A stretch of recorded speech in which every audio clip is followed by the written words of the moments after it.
Olá, irmãos e irmãs da Igreja Moriá. Espero que todos estejam bem. E eu peço novamente aos irmãos que possam colaborar participando dos nossos cultos, trazendo um aprendizado, uma palavra. A passagem que eu trouxe hoje está em Efésios 6,6, que diz assim: Não servimos à vista como para agradar aos homens, mas como servos de Cristo, fazendo de todo o coração a vontade de Deus. Como estamos agradando a Deus ultimamente? Será que nossas atitudes estão sendo bem vistas aos olhos do nosso Senhor? Sei que viver nesse mundo sem cometermos erros é muito difícil.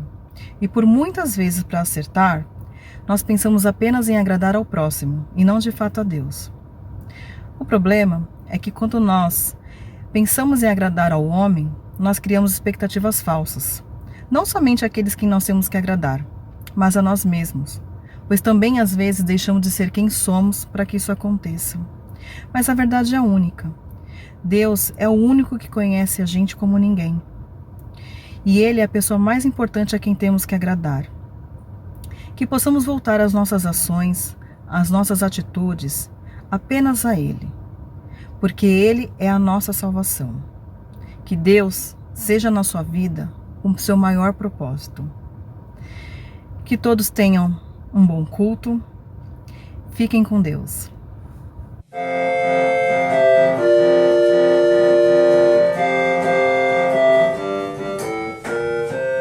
Tirarei todo louvor, tirarei adoração. Só a ti minha alma anseia, meu louvor somente a ti darei.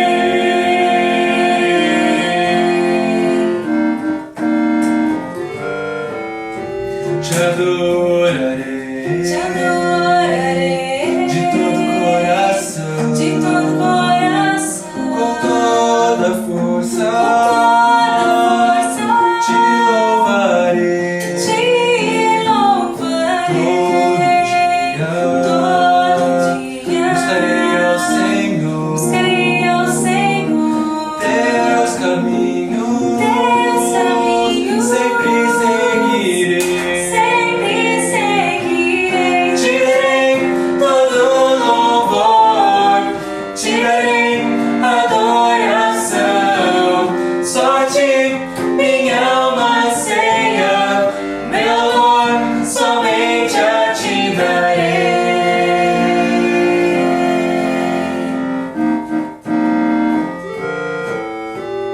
Eu me inclino,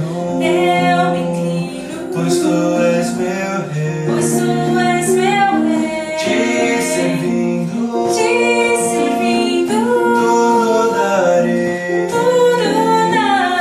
darei.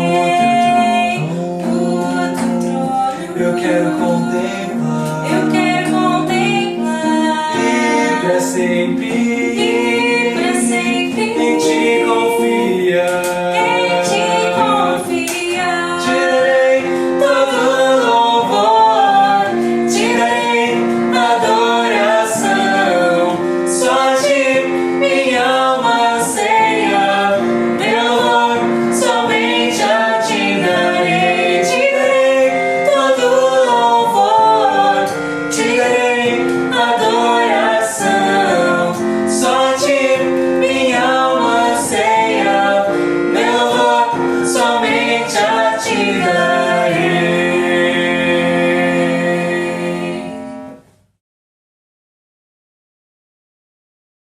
Amigos e irmãos da Igreja Batista Moriá, vamos orar. Senhor Deus e Pai, te agradeço, Senhor, pelas bênçãos recebidas. Que o Senhor possa estar conosco no nosso dia a dia, nos cuidando, abençoando, derramando da tua misericórdia e da tua unção. Perdoa, Senhor, os pecados que cometemos em nossas vidas. Cuide de cada um dos membros da nossa igreja. Em nome de Jesus que nós oramos, com perdão dos nossos pecados. Amém. O que tenho a não ser tanto amor em teu olhar?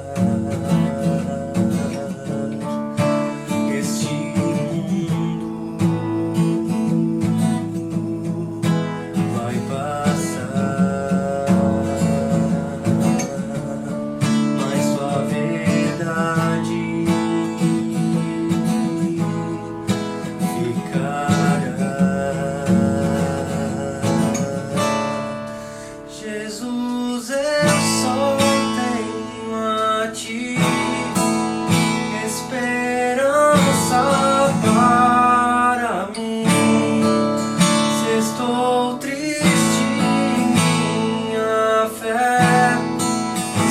está em ti. Tua mão sustenta o céu e sustenta o meu viver. Teu amor me guiará até o fim. O que tenho a não ser tanto amor em teu olhar? Este mundo vai passar, mas tua verdade ficará.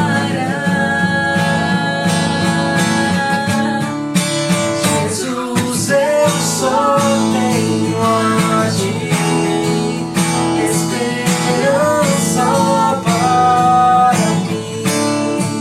Se estou triste, minha fé está em ti. Tua mão sustenta o céu e sustenta o meu viver. Teu amor me guiará até o fim. Jesus, eu só tenho a ti, esperança para mim. Se estou triste, minha fé está em ti. Tua mão sustenta o céu e sustenta o meu viver. Teu amor me guiará até o fim.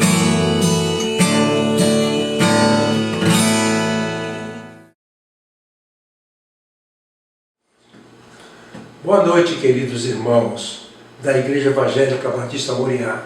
Boa noite também aos amigos e irmãos de outras igrejas que participam conosco dos nossos cultos online. Que a graça do Senhor seja sobre todos vocês, sobre todos nós, e que tenhamos uma oportunidade boa de aprender a palavra do Senhor. Vamos ler o texto escolhido para hoje. Esse texto está em Romanos, capítulo 12, versículos 1 e 2. Esse texto foi um texto sugerido pela minha filha Elisa.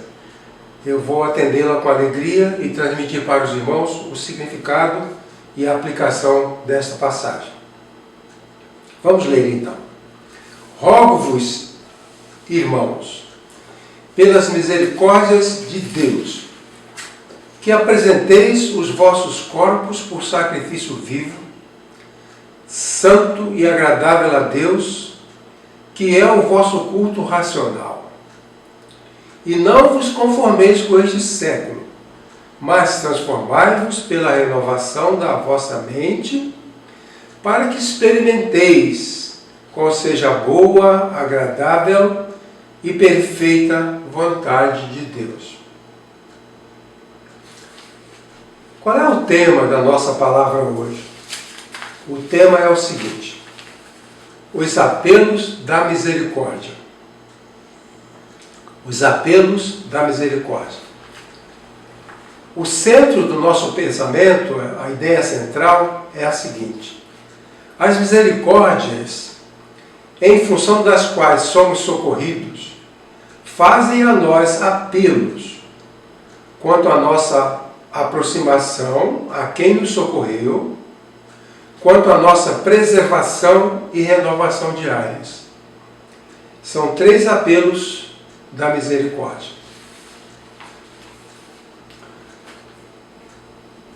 Vamos compreender um pouco melhor o sentido de misericórdia antes de prosseguirmos. Misericórdia é um atributo, tanto divino quanto humano, experimentado como um sentimento profundo de bondade para com alguém que está em condições desfavoráveis, ao qual se dispensa socorro. A palavra misericórdia aparece na Bíblia 234 vezes, sendo elemento fundamental nos relacionamentos com Deus e com os semelhantes. O apóstolo Paulo, com esses dois versículos, começando do capítulo 12 para frente, ele está aplicando, está levando os ouvintes a praticarem aquilo que ele falou antes. Do capítulo 3 ao capítulo 11, o apóstolo Paulo fala da misericórdia de Deus na construção do plano de salvação. Ele fala da graça e da misericórdia como os meios pelos quais Deus nos alcançou pelo Evangelho. Agora, em consequência disso, já que Deus destinou a nós a sua misericórdia, então essa misericórdia tem apelos, que tem a ver com comportamento. A misericórdia de Deus a nós dirigida exige que nós tenhamos um determinado comportamento que seja coerente com a misericórdia. Vamos ver então esses 3 apelos da misericórdia, conforme encontramos no texto. Primeiramente, a misericórdia nos apela para a aproximação daquele que a exerceu por nós. O texto diz assim: rogo-vos que apresenteis os vossos corpos em sacrifício vivo, santo e agradável a Deus, que é o vosso culto racional. A ideia é a seguinte: se alguém exerce misericórdia para comigo, é meu dever me aproximar dessa pessoa. Se Deus exerceu misericórdia para com o povo, agora o povo deve se aproximar de Deus. Por isso, o apóstolo diz que apresenteis os vossos corpos, quer dizer, que vos apresenteis. Nós encontramos no Salmo 23 uma expressão maravilhosa. O homem que é acolhido no final do Salmo, ele foi alvo da misericórdia do Senhor que o acolheu. Ele foi cuidado, foi tratado, suas feridas foram curadas, ele foi acolhido, ele comeu, ele bebeu, ele foi valorizado. Então ele foi alvo da misericórdia. Por isso ele diz: eu quero morar aqui, eu quero ficar aqui. Nós deveremos sempre querer ficar próximos daqueles que são misericordiosos para conosco. Que vos apresenteis, ou que apresenteis os vossos corpos. Há amigos que foram bondosos para conosco, que exerceram misericórdias para conosco, e depois nós nos afastamos desses amigos, nunca mais nos aproximamos deles. A misericórdia apela. Se alguém for misericordioso com você, aproxime-se dessa pessoa. É um apelo da misericórdia. A função da misericórdia não é só beneficiar a pessoa, mas também atrair a pessoa para perto daquele que é misericordioso. Família. Às vezes uma pessoa tem uma família que cuida dele, que cuida dela, uma família boa, e essa pessoa abandona essa família. A misericórdia apela à aproximação. A igreja. Quantas e quantas pessoas em todas as igrejas, elas vêm numa situação difícil, numa situação de desvalia, carentes, enfermos, e recebem a misericórdia da igreja, ou a misericórdia de Deus através da igreja. Depois essas pessoas somem. O apóstolo Paulo diz: olha, em nome da misericórdia, eu peço a vocês que se apresentem a Deus, que se aproximem de Deus, que fiquem perto de Deus. Quando nós somos alvos da misericórdia, o correto é nos aproximarmos daquele que é misericordioso. Vamos ampliar um pouco mais essa ideia. Primeiro, a aproximação deve ser um ato voluntário. O apóstolo diz assim: rogo-vos que apresenteis os vossos corpos. O apóstolo Paulo faz um apelo em nome da misericórdia de modo persistente e gentil. Mas essa palavra rogo-vos, do verbo paracaléu, é uma palavra que tem dois sentidos. Uma ideia de persistência e uma ideia de bondade. Ninguém é obrigatório. Se você fez um bem para essa pessoa, para uma pessoa, e essa pessoa abandona você, tudo bem, ela não é obrigada a ficar com você porque você foi bom para ela. Ela pode ir embora, mas o apelo é que essa pessoa continue se interessando por quem lhe fez o bem. Rogo-vos que apresenteis. É a palavra gentil, porque não é um comando, não é um domínio, é uma palavra de bondade, mas a pessoa é voluntária. Geralmente é assim. Sabemos que muitas vezes uma pessoa que é beneficiada, ela não mantém o relacionamento. Na igreja, como falei, é muito comum isso. Pessoas que são beneficiadas, depois elas não querem saber da igreja, elas vão embora, elas não se aproximam daqueles que foram misericordiosos com ela. Mas isso é uma questão de vontade, de voluntariedade. Jesus curou 10 leprosos, um grande ato de misericórdia. Eles precisavam ir ao templo, porque a misericórdia, em princípio, vem de Deus. Eles precisavam ir à casa de quem os abençoou, de quem exerceu misericórdia. Eles foram, mas agora eles também precisavam vir a Jesus Cristo, que foi o instrumento da cura deles, mas só não veio, significando que só vai quem quer. Então nós não podemos obrigar uma pessoa que recebeu misericórdia para reconhecer e para se aproximar daquele que exerceu misericórdia. Aquele que vem à igreja, recebe a misericórdia de Deus através da igreja, e depois não quer saber da igreja, ele tem o direito, porque ele só pode se aproximar de forma voluntária. Em segundo lugar, essa aproximação deve ser da pessoa como um todo, ou seja, entrega total. O apóstolo Paulo fala vosso corpo. Corpo em grego é soma. Soma descreve a totalidade de uma pessoa. Soma é a pessoa por inteiro. E o apóstolo Paulo diz que essa pessoa por inteiro deve se aproximar daquele que beneficiou. Ou seja, uma dedicação plena, completa, do fundo do coração.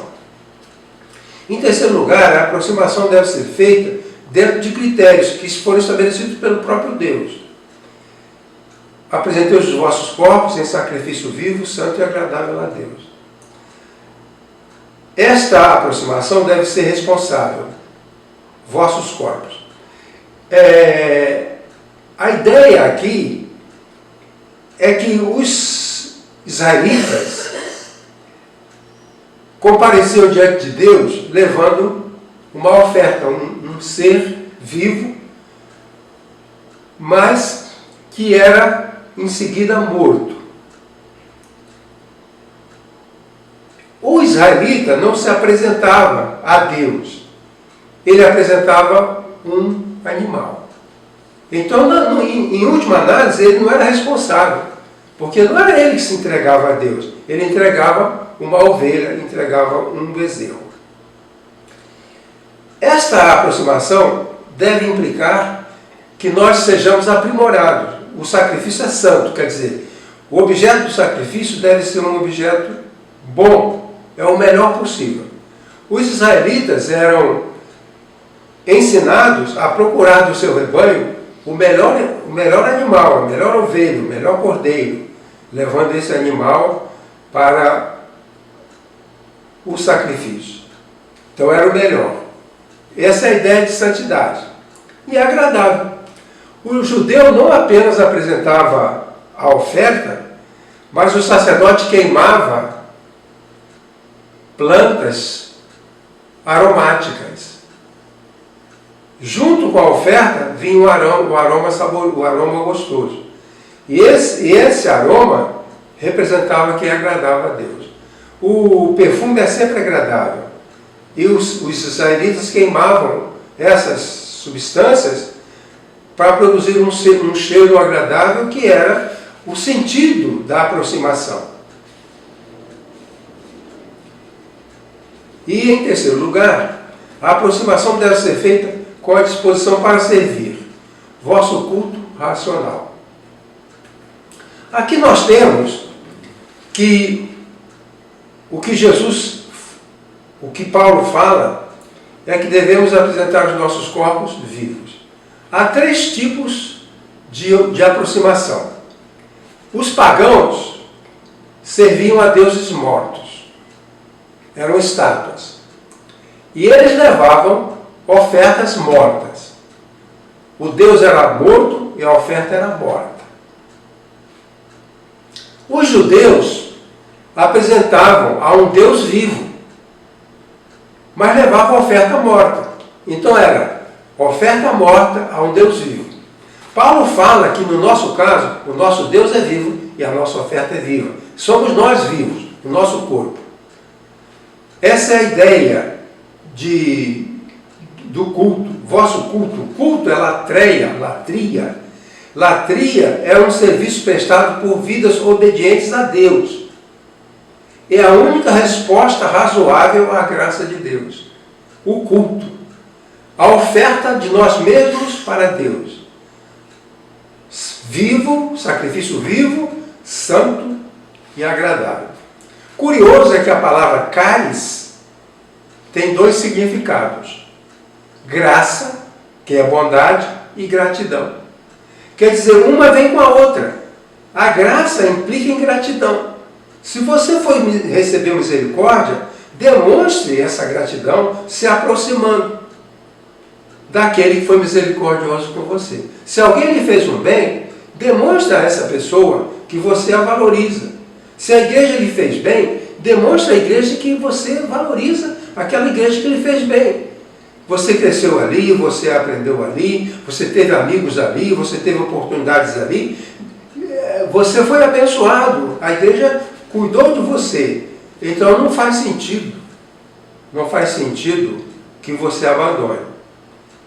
Eu verifiquei, desde que eu era jovem, nas igrejas por onde eu andei, que havia o hábito de fazer o culto para os afastados. Então, fazia-se um culto na igreja e se buscavam aqueles afastados, os que tinham se afastado da igreja. Era um culto para eles, para aqueles que não vinham mais à igreja. E que eu verifiquei que nunca dava um bom resultado. A gente convidava 30 pessoas afastadas da igreja. Convidava essas 30 pessoas na igreja, valorizava essas pessoas, fazia um culto a Deus por essas pessoas. E elas não voltavam para a igreja. Quer dizer, o culto para os afastados, chamada a ovelha perdida, esse culto não dava bom resultado. Por quê? Porque é preciso que aquele que foi beneficiado tenha gratidão. Ele recebeu a graça, caris, mas não tem gratidão, caris. Caris é graça, caris é gratidão. Graça tem que atrair gratidão. Misericórdia tem que atrair aproximação. O meu segundo argumento sobre este assunto diz o seguinte: a misericórdia nos apela a sermos isentos da influência do mal. E não vos conformeis com este século.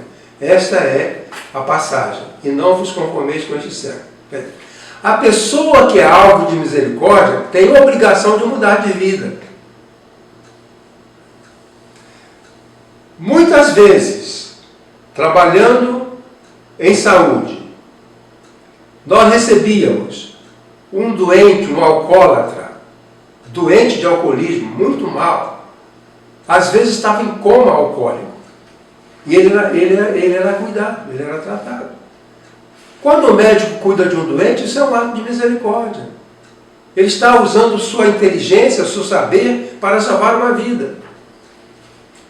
Mas essa pessoa que vinha que era uma pessoa que estava mal, estava grave, ficava alguns dias no hospital, ela depois ia embora.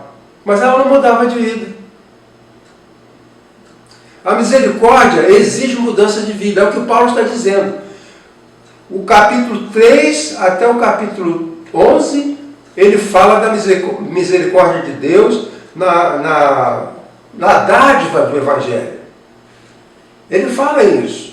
Agora tem que haver mudança. E ele diz assim, não vos conformeis com este século. Este século é este mundo. Este século propõe que a pessoa viva na embriaguez. Mas se ela foi alvo da misericórdia, ela precisa mudança de vida.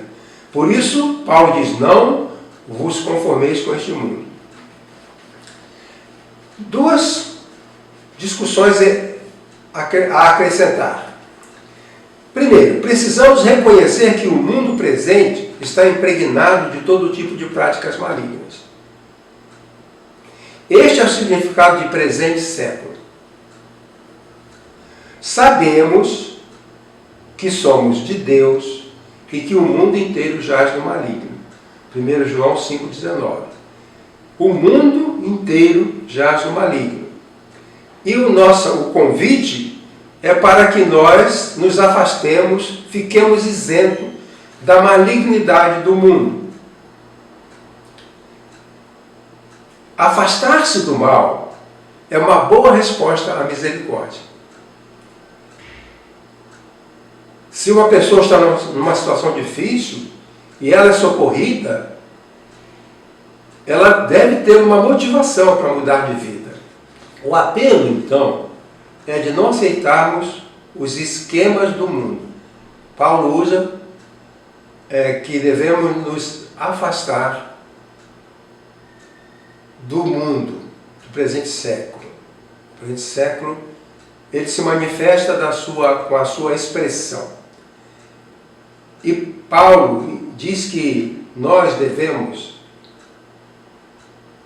não nos adaptar a esses esquemas. Esquema, que o apóstolo Paulo usa a palavra esquema, esquema é uma figura, é um desenho, é uma manifestação temporária. O mundo, a sociedade, se apresenta de muitas formas. Ela se apresenta como várias figuras. E que nós devemos evitar as figuras que são malignas. Há esquemas bons que nós devemos imitar. Mas os esquemas do mundo, os esquemas do maligno, eles devem ser evitados. Não vos conformeis. Não vos conformeis é não nos adaptarmos aos esquemas do mundo. Vamos explicar isso melhor. Um homem está trabalhando no seu consultório. Digamos, seja um advogado. Está trabalhando no seu escritório. Qual é o esquema dele? O esquema é um homem vestido de terno, de gravata. É o esquema. Você olha para ele, é isso que você vê. Quando ele chega em casa, ele tem a notícia de que alguma coisa estragou e que ele precisa consertar. Então ele bota um macacão, veste um macacão para fazer um trabalho na caixa d'água que está dando defeito. Agora ele tem outro esquema, ele é outra figura. Ele é um homem vestido de um trabalhador. Então são vários esquemas. Certo? Depois que ele conserta a caixa d'água, ele veste o pijama, toma banho e veste o pijama para dormir. Agora ele é outro esquema. Ele é um homem com pijama. Então o mundo se apresenta assim, com muitos esquemas. Por exemplo, os jovens se reúnem nos bares para beber. Com o tempo de pandemia, eles não usam máscara. Aquilo é um esquema do mundo. É uma forma de mostrar o mundo. O mundo é assim. Ou então os jovens vão para a balada. Ou vão para encontros sensuais. Casa noturna. Então o mundo se apresenta com vários esquemas. E o apóstolo Paulo diz que esses esquemas são malignos e que nós não devemos adotar esse esquema. Por exemplo, se o mundo pratica a bebedeira, eu que sou alvo da misericórdia de Deus, vou fugir desse esquema, porque eu sou alvo da misericórdia e a misericórdia apela ao meu coração para que eu fuja desse padrão de vida, desse esquema de vida. O apóstolo Paulo, na carta a Tito, tem um argumento muito interessante. Ele diz assim: porquanto a graça de Deus se manifestou salvadora a todos os homens.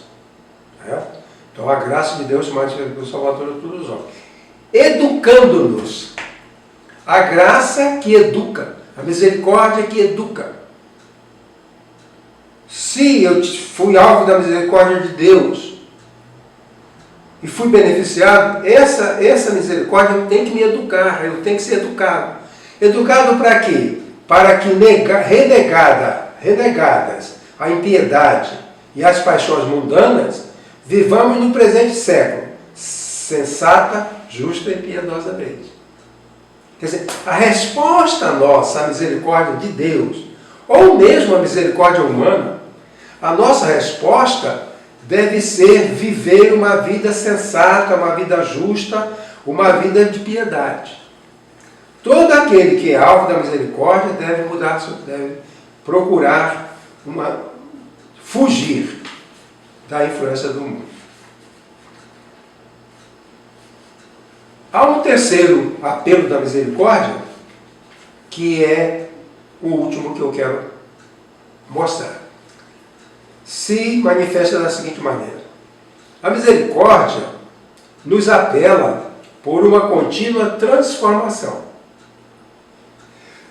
Nós não devemos nos acomodar aos esquemas do mundo. Por outro lado, nós precisamos de uma contínua transformação. O apóstolo diz: transformai-vos pela renovação da vossa mente. Aqui o apóstolo Paulo usa a palavra metamorfose. Não sermos alvo de metamorfose, mas devemos nos transformar, devemos ser alvo da metamorfose no sentido da transformação positiva. Quero mostrar para você uma figura. Você está vendo aí uma lagarta e uma borboleta? Está vendo, né? Uma lagarta e uma borboleta. A lagarta é um estágio primitivo da borboleta. Ela é inútil. Ela não desempenha nenhum papel na biologia, nenhum papel importante na biologia. Ela não somente é feia, mas ela é inútil. Mas ela sofre mudança, chamamos de metamorfose. Ela sofre a metamorfose e ela se transforma na borboleta. É o mesmo ser, que numa fase é borboleta, mas depois ela se aprimorou. Numa fase era lagarta, a lagarta se aprimorou e agora é borboleta. A lagarta não prestava para nada e a borboleta é útil. Ela fertiliza plantas e também ela pode reproduzir. Lagarta não reproduz, ela não produz filhotes. A borboleta produz filhotes. Então, é preciso haver uma metamorfose do ser, é o que Paulo está falando. Transformai-vos pela renovação do vosso entendimento. Com a nossa vida acontece coisa semelhante. Nós temos dois lados. O lado borboleta, que é a parte inútil. Aliás, o lado lagarta. Eu estou errando aqui. O lado lagarta, que é a parte inútil, e o lado borboleta, que é a parte útil. O que o apóstolo Paulo está falando é que o nosso lado lagarta deve ser transformado no nosso lado borboleta. No caso da lagarta e da borboleta, a metamorfose é definitiva e completa. uma lagarta completa, completa lagarta, deixa de existir e vai haver no lugar dela uma completa borboleta. Entre os seres humanos não é assim. A lagarta e a borboleta ficam juntas em nós. Uma parte nossa de lagarta, que é inútil, que não evoluiu, e a parte borboleta, que cresceu e é útil. A nossa tarefa seria, então, uma renovação constante. Por isso o apóstolo Paulo usa um termo que dá a ideia que essa metamorfose que acontece uma vez só na borboleta, que com os seres humanos é uma metamorfose contínua, a cada dia. Então vamos ter alguns esclarecimentos sobre isso. Primeiro, no ser humano, a transformação é uma experiência voluntária. Só é transformado quem quer. A lagarta não tem escolha, a borboleta não tem escolha. Nós temos escolha. Só muda quem quer. Conheci muitas pessoas que não querem mudar. Uma vez um irmão me falou: eu duvido que eu possa ser um crente melhor do que eu já sou. Isso não é verdade. Todo mundo pode ser melhor. Então ele quer ser... Ele não quer uma metamorfose contínua. No ser humano, essa transformação, o apóstolo Paulo fala, é uma transformação contínua, porque a lagarta sempre vai existir em nós. E nós temos que ir crescendo, desenvolvendo a nossa parte borboleta, que é bonita, que é útil. Então, como disse ainda há pouco, todos nós temos em nós a nossa parte lagarta e a nossa parte borboleta. A lagarta é transitória, mas em nós seres humanos, é necessário que haja a transformação contínua. Então, repetindo, no ser humano a transformação é uma experiência voluntária. Só é transformado quem quer. Por isso as pessoas não se convertem. Pessoas que não querem mudar de vida, não querem se converter, não querem deixar as drogas, não querem deixar o álcool, não querem deixar o crime.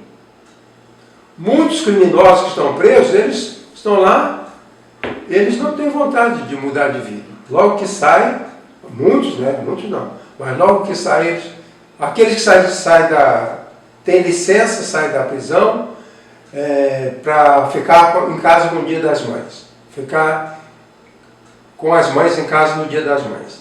Muitos que saem para ficar com as mães nem têm mãe, mas saem. E outros saem para ficar com as mães, vão para a rua e vão assaltar novamente. Porque não querem mudança. Eles não querem mudança.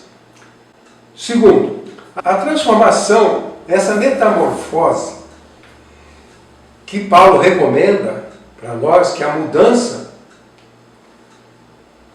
depende de uma disposição mental, uma inteligência espiritual, uma renovação da mente.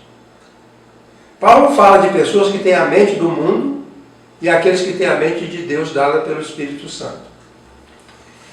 Essa transformação da mente é que deve acontecer para que a metamorfose continue. Essa metamorfose, ela não vai se completar enquanto estivermos aqui, porque há sempre um lado nosso rebelde que não vai se submeter, mas é uma metamorfose contínua, uma busca contínua por ser melhor. Um filósofo chamado Epíteto disse o seguinte, preste atenção: se eu fosse um rouxinol, faria aquilo que é próprio de um rouxinol.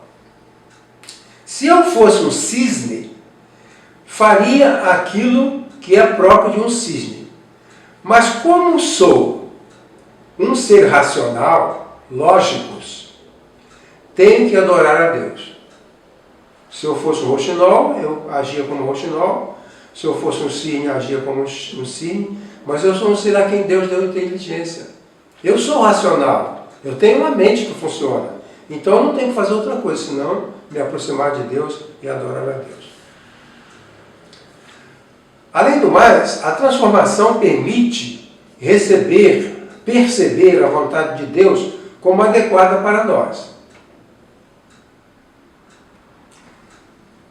A percepção da vontade de Deus exige uma transformação do ser. Somente a pessoa transformada pode compreender a vontade de Deus. Entender que essa vontade é adequada. O apóstolo diz, para que experimenteis qual seja a boa, agradável e perfeita vontade de Deus. A preocupação em se adaptar à vontade de Deus é resultado da nossa mente inteligente e da nossa capacidade de aceitar aquilo que Deus determina. Para aqueles que são transformados, a vontade de Deus é boa, agradável e perfeita. Então nós não temos conflito. É claro, nós vamos ter que ir melhorando. E eu disse que não temos conflito. Na verdade, vez por outra teremos algum conflito com a vontade de Deus. Mas no geral nós vamos experimentar que essa vontade é boa, agradável e perfeita. E a transformação exige renovação do entendimento por meio de um novo conteúdo mental, alcançado pelo contato com a verdade de Deus. As pessoas não se transformam se não houver esse novo conteúdo da mente. Há uma atividade humana que é muito importante, que é a chamada psicoterapia. Essa psicoterapia é um trabalho com a mente da pessoa. A primeira coisa que a pessoa precisa é adquirir um novo modo de pensar, uma nova maneira de ver as coisas. O paciente precisa mudar sua visão do mundo. Porque se ele não mudar a visão do mundo, ele vai ficar 2 anos, 3 anos, 5 anos, 10 anos fazendo terapia e ela não vai mudar, não vai melhorar, porque ela não tem mudança na mente. Então essa renovação do entendimento, Paulo fala, é uma nova forma de ver.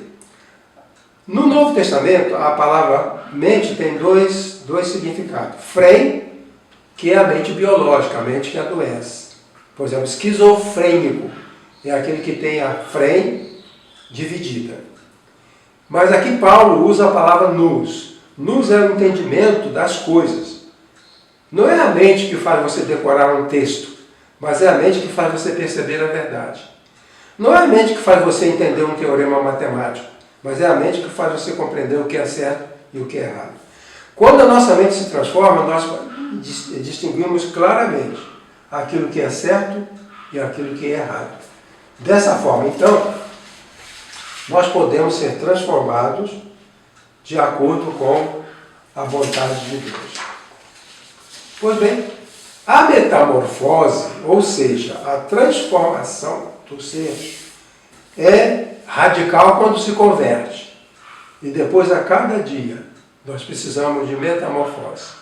Precisamos de evoluir a borboleta e deixar a lagarta, que é inútil, para trás. Até o final da vida, até o dia da morte, o ser humano pode sofrer, pode experimentar metamorfoses e mudanças em relação à sua própria vida. Deixe que eu conclua da seguinte maneira. Primeiro, precisamos nos aproximar de pessoas misericordiosas, em resposta ao socorro que nos prestaram em momentos de desvalia. Pessoas que foram boas para nós, que desenvolveram misericórdia, nós precisamos ficar perto delas, porque sabemos que o bem virá. Segundo, muitas pessoas deixam de ser bem-sucedidas por se submeterem aos esquemas do mundo, sem Deus. O que Paulo fala presente século é o mundo sem Deus. Não é o mundo das praias, o mundo das florestas, o mundo dos rios, mas é o mundo das pessoas sem Deus. Terceiro, o quanto uma pessoa vai ter de uma vida bem-sucedida dependerá do quanto ela tem de lagarta ou de borboleta. Isto é, de quanto ela evolui. O ser humano carrega a lagarta e a borboleta. Se ela tem muita lagarta, pouca utilidade. Se ela tem muito de borboleta, ou seja, o ser evoluído. A borboleta aqui é o ser evoluído, a pessoa que cresceu, que desenvolveu na fé, no entendimento. Então, vai depender disso. Nós, crentes, somos um povo de sacerdotes. A Bíblia fala isso, Jesus falou, Pedro fala isso. Nós, crentes, somos um povo de sacerdotes, cuja função é apresentar sacrifício vivo, santo e agradável a Deus. Isto é a nossa vida. A possibilidade de nos enquadrarmos à vontade de Deus depende da nossa transformação espiritual contínua. A aceitação da vontade de Deus depende dessa metamorfose contínua. Somos beneficiados pela misericórdia.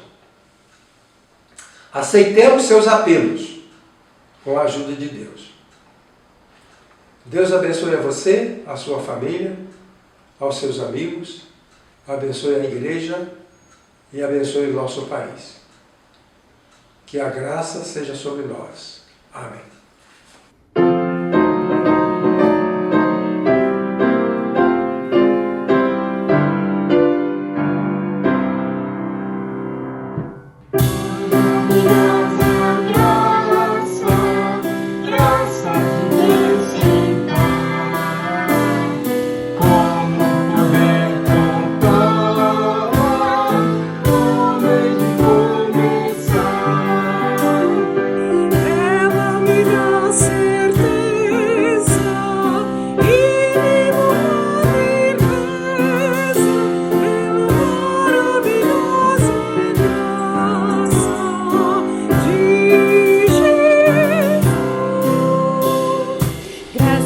Maravilhosa graça, imensurável e sem fim.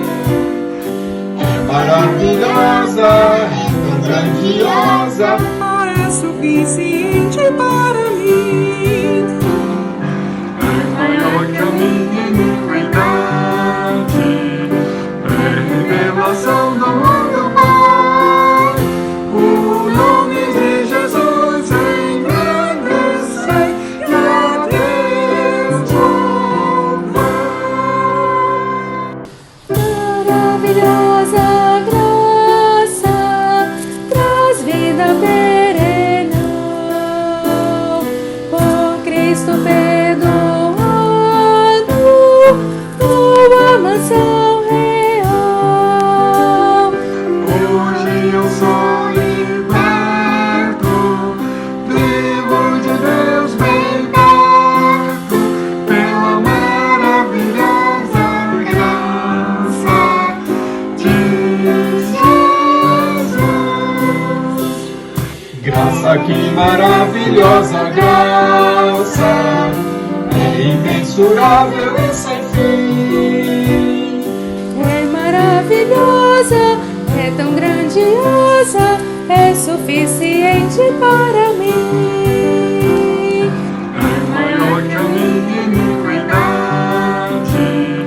é revelação do mundo Pai. O nome de Jesus engrandece e a Deus louvai. Maravilhosa graça, ricas bênçãos traz. Por ela Deus transforma, dá vida eterna e paz. Sendo por Cristo salvo, faço do céu meu alvo, pela maravilhosa graça de Jesus. Essa maravilhosa graça É imensurável e sem fim.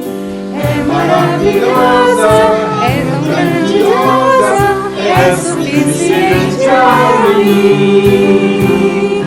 é maior que a minha iniquidade.